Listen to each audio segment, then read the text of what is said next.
नमस्कार दोस्तों, जय हिंद, वंदे मातरम। स्वागत है आपका अपने टीटी फैमिली शिक्षकों के परिवार जायसवाल कोचिंग सेंटर पर, पावर्ड बाई शिक्षा ही प्रकाश है।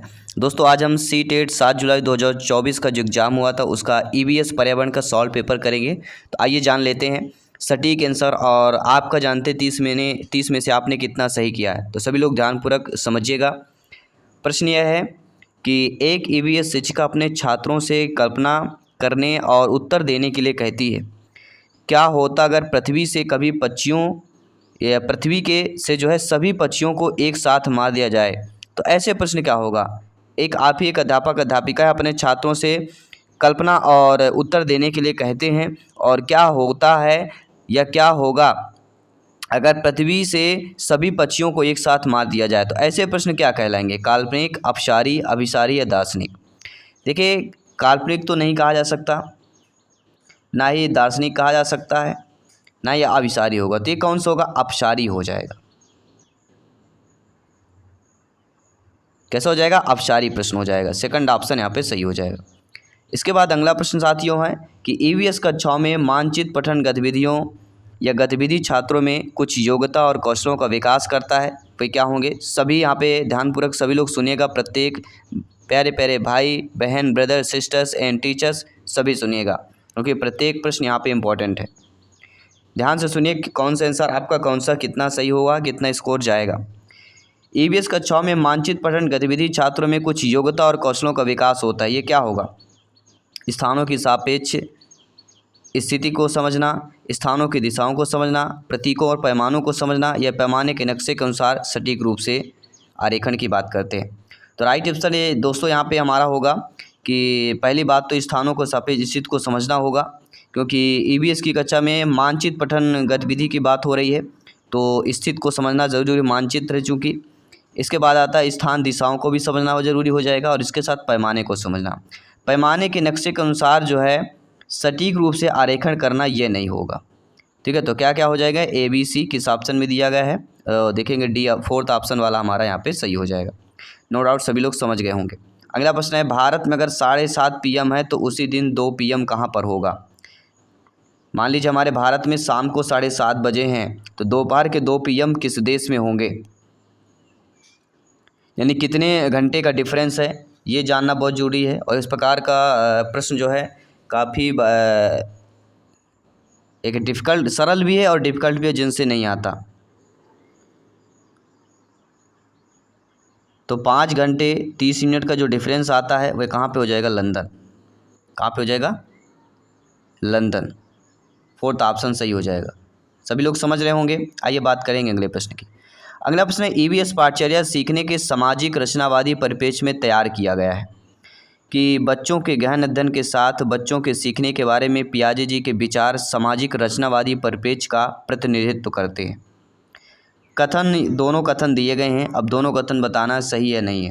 देखिए, यहाँ पे हमारी समझ से देखा जाए तो कि दोनों कथन सही हैं, क्योंकि ईवीएस पाठचर्या सीखने के सामाजिक रचनावादी परिप्रेक्ष्य तैयार करना है, और बच्चों के गहन अध्ययन के साथ बच्चों के सीखने के बारे में पियाजे जी के विचार सामाजिक रचनावादी परिप्रेक्ष्य का प्रतिनिधित्व करते हैं। बिल्कुल दोनों कथन हमारे सही दिए गए हैं, दोनों कथन पॉजिटिव हैं, इसलिए दोनों कथन हमारे सत्य हो जाएंगे, यानी कि फोर्थ ऑप्शन यहाँ पे सही हो जाएगा। इसके बाद साथियों अगला प्रश्न क्या पूछा जा रहा है कि एनसीईआरटी की 5वीं कक्षा की पाठ्यपुस्तक में झारखंड में रहने वाली सूरमणि की एक वास्तविक कहानी है।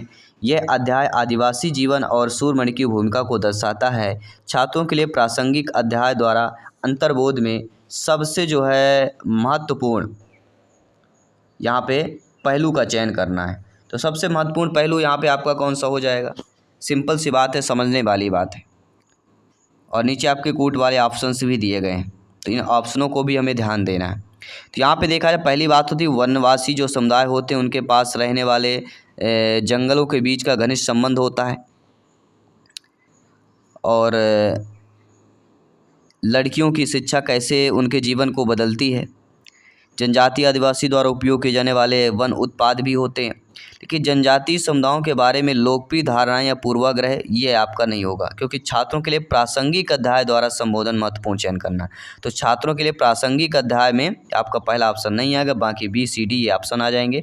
तो बी सी डी किस ऑप्शन में दिए गए हैं, पहला ऑप्शन जो दिया गया वह आपका सही हो जाएगा। जिन्होंने पहला ऑप्शन किया वेरी गुड, इसी तरह करते जाइए, सीटेट एग्जाम फतेह करते जाइए। पृथ्वी के आयतन में निम्नलिखित होते हैं। तो पृथ्वी के आयतन में परपटी, मेंटल, क्रोड। अब यहाँ पे आपको बताना है कि पृथ्वी के आयतन में क्या क्या चीज़ें होती हैं, ये नॉलेज बहुत ज़रूरी है। देखिए पृथ्वी के आयतन की बात करते हैं तो मेंटल और क्रोड की बात करते हैं। पृथ्वी का जो बीच का भाग होता है वह क्या कहलाता है, सभी लोग बताइएगा। तो यहाँ पे बी और सी ऑप्शन किस ऑप्शन में दिया गया है, तो देखेंगे हमारा पहला ऑप्शन यहाँ पे सही होना चाहिए। इसके बाद आइए बात करेंगे अगले प्रश्न की कि ईवीएस की पाठ्य पुस्तकों में कहानियाँ और आख्यानों का उपयोग किया गया है। बिल्कुल सही बात है। उद्देश्य यह है इसलिए किया गया है कि बच्चे को संवेदनशील बनाना है, क्योंकि वह कहानी में पात्रों के साथ तदानुभूति रख सकता है। पाठ्य पुस्तकें बच्चे को हमारे समाज के भीतर मौजूद व्यापक मतभेदों के प्रति संवेदनशील बनाना चाहिए। अभिकथन और कारण सीडीपी और ईवीएस में पूछा ही जाता है और लगभग 3-4 क्वेश्चन ऐसे आते ही आते हैं। तो यहाँ पे हमें देखा जाए कि अभिकथन और कारण दोनों सही दिए गए हैं, लेकिन कारण अभिकथन की सही व्याख्या नहीं कर रहा है, क्योंकि हमारा अभिकथन कह रहा है कि ईवीएस की पाठ्य पुस्तक में कहानी आख्यानों का उपयोग किया गया है, लेकिन यह उद्देश्य है कि बच्चों को संवेदनशील बनाना, क्योंकि वह कहानी के पात्रों के साथ तदानुभूति रखता है।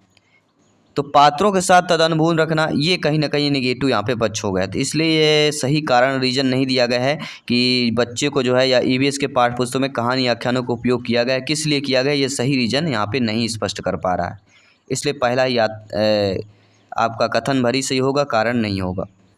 अगला, पहले दिन 10वें दिन तक बीज किस प्रकार अंकुरण में आते हैं। रीता ने अंकुरण का पाठ पढ़ाते समय पहले अपने विद्यार्थी बालक बालिकाओं को यह कार्य दिया कि वह अपने छात्रों की कौन सी क्षमता का आकलन करने की कोशिश कर रही है।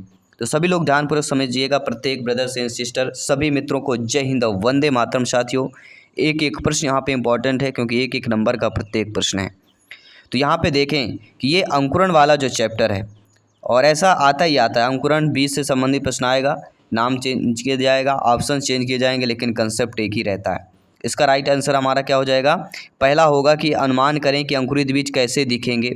इसके बाद निरीक्षण करें और उनको रिकॉर्ड करना चाहिए, लिखना चाहिए, सेव करना चाहिए, और दी गई क्रियाकलाप को निष्कर्ष भी निकालना चाहिए।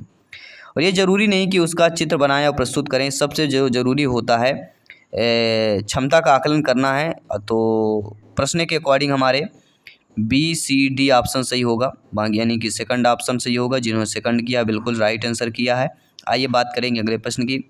ईवीएस पढ़ाते समय एक शिक्षक निम्नलिखित विधियों का पालन करता है। सोचो, जोड़ो, साझा करो। तो ये पारस्परिक, सहपाठी, ट्यूशन, जिज्ञासा, रणनीति, सहपाठी, पुनरीक्षण, ये किसके उदाहरण कहला जाते हैं। तो सिंपल सी बात है, ये सारे आपके रचनात्मक उपागम के कहला जाएंगे। ठीक है, अब देखिए कोई कोई सहपाठी समूह जो लगाया गया गलत हो जाए, क्योंकि सोचो, जोड़ो, साझा करो, पारंपरिक, सहपाठी, ट्यूशन, जिज्ञासा, रणनीति, सहपाठी, पुनरीक्षण, ये उदाहरण पूछे गए हैं, ना कि वही आपको बताना है। तो उदाहरण ये क्रिएटिविटी का होगा माइंड, ये क्रिएटिविटी जिसके पास होगी वही एग्जाम्पल होगा, तो रचनात्मक उपागम का हो जाएगा। ठीक है, आइए बात करते हैं अगले प्रश्न की। अगला प्रश्न दिया गया है कि कथन अभिकथन क्या कह रहा है कि दोनों को ध्यान से पढ़ना है और बताना है कि अगर कोई तैरना भी नहीं जानता, ऐसा होना चाहिए, गलत थोड़ा लिख लिया गया है। अगर कोई तैरना नहीं भी जानता नहीं, अगर कोई तैरना भी नहीं जानता तो तब भी मृत सागर में वह आसानी से तैर सकता है। मृत सागर 1 लीटर पानी में 300 ग्राम तक नमक पाया जाता है, जब इसे सबसे अधिक नमक सांद्र सागर बनाता है। तो इसमें अगर ऑप्शंस में देखें कि हमारा कौन सा कथन और अभिकारण में सही होना चाहिए, तो अकॉर्डिंग टू क्वेश्चंस यहाँ पे देखा जाए तो आप लोगों को जो सही आंसर होगा, व्याख्या भी हो रही है, क्योंकि तैरना भी नहीं जानता और मृत सागर में आसानी से तैर सकता है, क्योंकि मृत सागर में 1 लीटर में 300 ग्राम नमक पाया जाता है, इसे सबसे अधिक नमक सांद्रित होता है, तो सांद्रण के कारण ही वह जो है तैर सकता है। ठीक है, इसलिए दोनों हमारा स्पष्ट कह रहा है, जो कथन है ये कारण स्पष्ट कह रहा है, इसलिए हमारा जो है फोर्थ ऑप्शन हो जाएगा। और ये भी जान लीजिए कि मृत सागर में 1 लीटर पानी में 300 ग्राम नमक होता है, लगभग 1/3 कह सकते हैं। दोस्तों आपकी स्क्रीन पर यह पूछा गया है कि कथन कारण से संबंधित प्रश्न है कि अल बरूनी एवं इब्न बतूता जैसे यात्रियों ने भारत में विभिन्न देशों की यात्रा की। यात्राओं से लोगों को एक दूसरे के विचारों को जानने का अवसर मिलता है। दोनों बातें सही दी गई हैं, बिल्कुल सही होगा। और यहाँ पर बहुत अच्छे तरीके से समझाया गया है। लेकिन एक चीज़ और समझने वाली बात है दोस्तों यहाँ पे कि यात्राओं से लोगों को एक दूसरे के विचारों को जानने का अवसर मिलता है। तो विचार ना हो कि यहाँ पे क्या है, एक यात्रा से विचार नहीं जाए, क्योंकि एक देशों का विचार करना है। जब हम किसी देश में भी भ्रमण करते तो विचार भ्रमण नहीं होता है। देश में क्या चीज़ें हो रही हैं, कौन अच्छा है कौन बुरा है, कल्चर एक होता है। अगर कल्चर होता, सांस्कृतिक दिया रहता, ठीक है, भाषा दिया रहता तो ये चीज़ हो जाता। लेकिन विचार यहाँ पे जो दिया गया तो कहीं ना कहीं एक थोड़ा नेगेटिव पक्ष लग रहा है। इसमें मुझे कन्फ्यूजन लग रहा है कि फोर्थ होगा या कि आप लोगों का ए सही है बी गलत। इसमें कन्फ्यूजन है थोड़ा, तो आप लोग थोड़ा समझ करके कमेंट करके ज़रूर बताइएगा। आइए बात करते हैं अगले प्रश्न की। दोस्तों निम्नलिखित में से कौन सा ऐसे पर्वत या पर्वतों की उत्पत्ति ज्वालामुखी से मानी जाती है। देखिए ऐसे पर्वतों का निर्माण जो ज्वालामुखी से होता है, ठीक है, तो इनको क्या कहा जाता है, तो इन प्रकार के पर्वतों को जो है आपके माउंट किलिमंजारो हो जाएगा और फ्यूजिमा, यानी ए और बी, ये ऐसे पर्वत हैं जो जिनका निर्माण ज्वालामुखी से हुआ है। तो यहाँ पे सी वाला ऑप्शन होगा कि ए और बी वाला ठीक कर लेना। अगले प्रश्न है हाथियों के विषय में कथन है, और तो हाथियों के विषय में कथन कौन सा सही नहीं ये बताना है। तो हाथियों के अगर झुंड की बात की जाती है तो 14 से 15 हाथी रहते हैं। एक 20 से 25 दिया तो पहला ही गलत दे दिया गया। और हाथी 14-15 वर्ष की आयु तक झुंड में रहते हैं, ये भी सही बात है। 15 वर्ष से अधिक आयु के हाथी झुंड छोड़ देते हैं, अकेले रहते हैं, बिल्कुल सही बात है। हाथियाँ जो होती झुंड में रहती हैं, बिल्कुल सही बात है। तो पहला गलत दिया गया, बाकी सही दिए गए। इसके बाद बात करेंगे अगले प्रश्न की। निम्नलिखित में से कौन सी रणनीति यात्रा थीम को पढ़ाते समय जांच व इंक्वायरी को बढ़ावा देता है। अब देखिए रणनीति क्या है, यात्रा थीम है, और यात्रा थीम को पढ़ाते समय जांच को बढ़ावा देना। प्रश्न पर ही आपका उत्तर क्लियर हो गया था। यह छात्रों के उनके या उनके पड़ोसी की यात्रा के अनुभवों को बताने के लिए कहना। छात्रों को पुरानी कारों पर डिजिटल प्रस्तुत करने के लिए कहना। आसपास के क्षेत्रों में रुचि स्थानों को चित्र दिखाना। छात्रों के पर्यटन के स्थानों को चित्रकत करना। तो चित्रकत करना या चित्र दिखाना नहीं होगा, क्योंकि थीम हमारी यात्रा है, इसलिए छात्राओं को उनके पड़ोसी की यात्रा के अनुभव को बताने के लिए कहना। क्योंकि छात्र बच्चा भ्रमण नहीं कर पाता तो पड़ोसी होंगे, उनसे पूछना चाहिए कि अगर आप किसी विदेश में गए तो वहाँ कैसा होता है, कल्चर कैसा होता है, चीज़ें कैसी होती हैं, ठीक है। और अगर आप कहीं के दार्शनिक स्थल में गए हुए हैं, ठीक है, तो वहाँ पे चीज़ें पूछना। तो पहला ऑप्शन मुझे सटीक आंसर सही लग रहा है। आइए बात करेंगे अगले प्रश्न की। निम्नलिखित में से उस समूह को चुनना है जो मिश्र धातु से बना हो। तो मिश्र धातु से बना हुआ समूह हमारा कौन सा हो जाता है, स्टील, स्टील, ब्रास और ब्रांज, ये तीनों जो हमारे जो है मिक्स धातुएं कहलाती हैं। तो सिंपल सी बात हो गई। आइए बात करते हैं अगले प्रश्न की।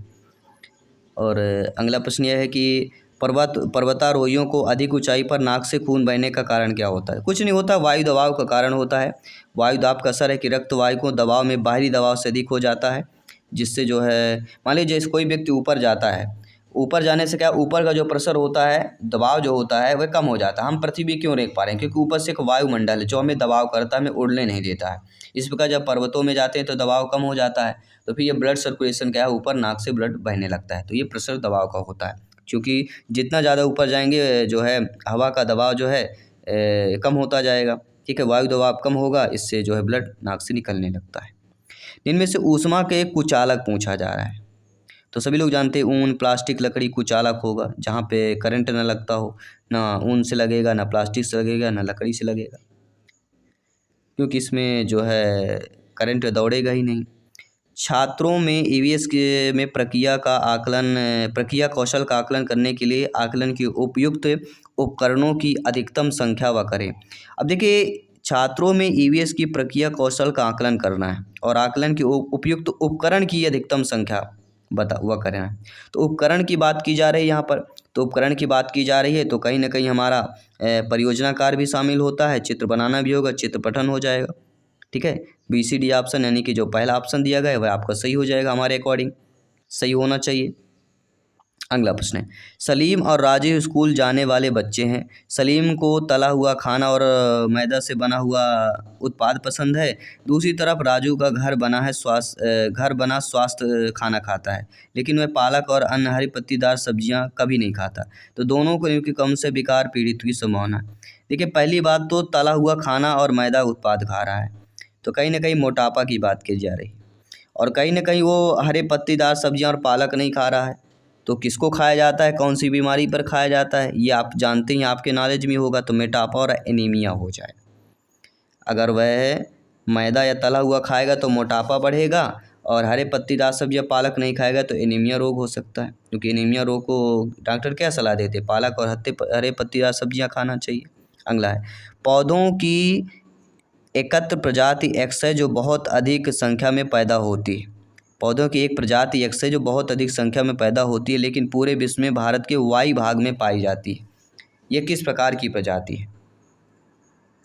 आपने पढ़ा या नहीं पढ़ा ज़रूर बताइएगा। तो ये दोस्तों हमारी हो जाती है स्थानिक प्रजाति हो जाती है। क्या हो जाएगी? स्थानिक प्रजाति इज द राइट आंसर।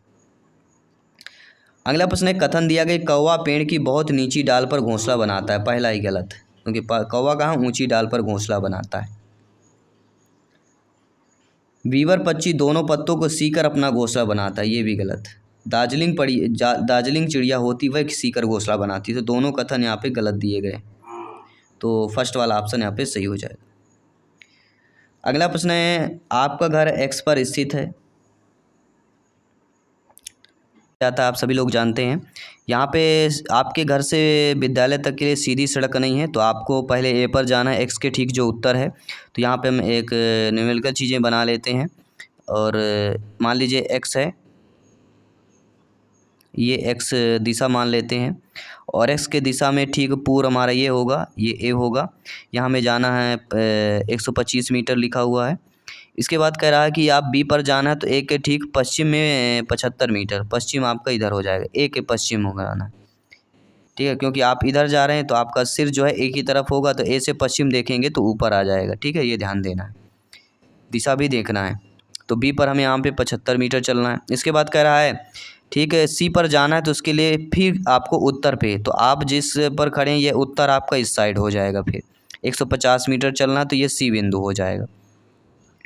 अब कह रहा है कि वाई पर पहुंचने के बाद वाई पर आपके विद्यालय पर एक्स पर आपके सही की दिशा होगी। अब जो ये खड़े हुए हैं, तो यहाँ से आपका दिशा बताना है, तो कहीं ना कहीं ये हमारी ये दिशा कहलाती है, और ईस्ट हो गया, ये नॉर्थ हो गया, ये साउथ हो गया, ये वेस्ट हो गया, तो हमारी कौन सी दिशा कहलाएगी? वेस्ट और नॉर्थ, अर्थात दक्षिण पूर्व। नहीं सॉरी, दक्षिण पूर्व नहीं आएगा, ठीक दक्षिण पर आ जाएगा, क्योंकि ऊपर है ना सटीक, तो ऊपर दिया गया तो सीधे डायरेक्टली या दक्षिण पर ही आएगा। आइए बात करेंगे अगले प्रश्न। तेलंगाना के सापेक्ष गुजरात और बिहार की क्रमशः स्थितियां बताना है। तो तेलंगाना के सापेक्ष गुजरात और बिहार की जो स्थितियां, एक आएगा ही आएगा, मैंने बता दिया था। ठीक है, आधे प्रश्न आए हैं जो इस टॉपिक से मैंने बताया था, प्रैक्टिस और मॉडल पेपर में आधे प्रश्न आए हुए हैं, अगर आपने ध्यानपूर्वक समझा होगा तो। यहाँ पे हमारा क्या होगा, उत्तर पश्चिम और उत्तर पूर्व हो जाएगा, क्योंकि तेलंगाना के सापेक्ष गुजरात और बिहार बताना है। तेलंगाना जो नया राज्य बना है सभी लोग जानते होंगे। किसी केंद्र शासित में मानचित्र के एक कोने पर नीचे गए पैमाना दर्शाया गया, पैमाना 1 सेंटीमीटर बराबर 155 मीटर दिया गया है। तो कह रहा है मानचित्र पे दो शहरों के बीच की दूरी 19.7 सेंटीमीटर मापना है, तो इन दोनों शहरों के बीच की वास्तविक दूरी है। आप सेंटीमीटर में दी गई, इसको आंसर हमें किलोमीटर में निकालना है, तो पहले मीटर में बदलेंगे, फिर इसको किलोमीटर में बदल लेंगे। ठीक है, अब 1 सेंटीमीटर बराबर कितना होता है? 155 मीटर होता है। जिसको चलिए बदलिए सभी लोग। आप लोगों ने बदल लिया है, तो बदल लिया है तो राइट आंसर हम बता देते हैं 3.05 किलोमीटर्स आएगा, यानी 3000 मीटर कह सकते हैं लगभग। अगला प्रश्न, एक ईवीएस शिक्षक के रूप में आप चाहते हैं कि आपके विद्यार्थी वयस्कों के आसपास अपनी सुरक्षा के बारे में जागरूक हों ताकि वे अपनी देखभाल कर सकें और यौन उत्पीड़न का शिकार ना हो। आपको कौन सा कदम सबसे उपयुक्त होगा? अब देखिए, यौन उत्पीड़न की यहाँ पे बात की गई है, शिकार ना हो, ऐसे सुरक्षा के तौर पर विद्यार्थी जो वयस्कों के आसपास अपनी सुरक्षा के बारे में जागरूक होना चाहिए। तो ऐसे प्रश्न में कि गुड टच बैड टच के बारे में वर्कआउट आयोजित करना चाहिए। आपने सुना भी होगा, गुड टच बैड टच के बारे में काफ़ी वीडियो भी जो है ट्रेंडिंग पर आए हुए हैं। निम्नलिखित में से कौन सा प्राथमिक स्तर पर ईवीएस पढ़ाने में अनुभवात्मक रणनीतियों को सबसे अच्छा दर्शाता है? वह आपका कौन सा हो जाएगा? तो वह कहलाता हमारा, पहली बात तो चर्चा होती है, इसके बाद प्रदर्शन होता है, इसके बाद क्षेत्रफल होता है, तीनों की बात की जा रही। अगला प्रश्न, समर अपने छात्रों से अपने परिवार के सदस्यों को सलाह लेने के लिए कहता है और वे अलग अलग तरीक़ों से पकाए गए अलग अलग खाद्य पदार्थों के नाम से पता लगाए, जैसे कि भाप देना, भूनना, उबालना आदि तलना। उपयुक्त उपकरण कौन सा हो जाएगा? देखिए, ऐसा करना जो हमारा कहला जाता है वह कहला जाएगा सामाजिक अंतःक्रिया में सुधार करना हो जाए। अगला जो प्रश्न कह रहा है कि ईवीएस में पर्यावरण क्या होता है? मानव निर्मित पर्यावरण, प्राकृतिक पर्यावरण, सामाजिक पर्यावरण या सांस्कृतिक पर्यावरण, कौन कौन से होगा? तो ईवीएस में पर्यावरण का मतलब होता है, अर्थात का मतलब अर्थ होता है क्या क्या चीज़ें होती हैं। उसमें आपकी पहली बात तो आ जाती है मानव निर्मित पर्यावरण भी आता है, प्रकृति पर्यावरण, सामाजिक पर्यावरण, सांस्कृतिक, सारे आ जाते हैं। तो ये जो सी ऑप्शन दिया गया है वह आपका यहाँ पे सही हो जाएगा। तो नो डाउट सभी लोग समझ गए होंगे। आइए 2 प्रश्न और बचे हुए हैं, कंप्लीट करते हैं और इस प्रैक्टिस पे ये आपके प्रीवियस 7 जुलाई 2024 के सॉल्व पेपर पूरा फुल सॉल्यूशन आपको देते हैं। प्राथमिक स्तर पर ईवीएस को एक एकीकृत दृष्टिकोण में संचालित करने को सिफारिश की जाती है। तो सबसे उपयुक्त इसका कारण क्या हो सकता है? प्राइमरी लेवल में ईवीएस को एकीकृत दृष्टिकोण, ध्यान देना, इसको संचालन करने के लिए सिफारिश की जा रही। तो एकीकृत की जहाँ पे बात होती है तो यहाँ पे कहीं ना कहीं हमारा ईवीएस विषयों में मुद्दों को आकर्षित करता है, जो विज्ञान, सामाजिक विज्ञान, पर्यावरण है, तीनों चीज़ें आपकी आ जाती हैं ईवीएस में। और इसके बाद आता है कि यह समग्र समझ विकसित में मदद भी करता है और छात्रों और शिक्षकों के बीच को बोझ कम करना। तो ये बोझ कम करना नहीं होगा, एकीकृत ईवीएस पढ़ना सुविधाजनक ये भी ज़्यादा नहीं है। दोनों चीज़ें आपकी पॉजिटिव हैं, ए और बी ऑप्शन। तो हमारा जो सेकंड ऑप्शन दिया गया है वह आप लोगों का सही हो जाएगा।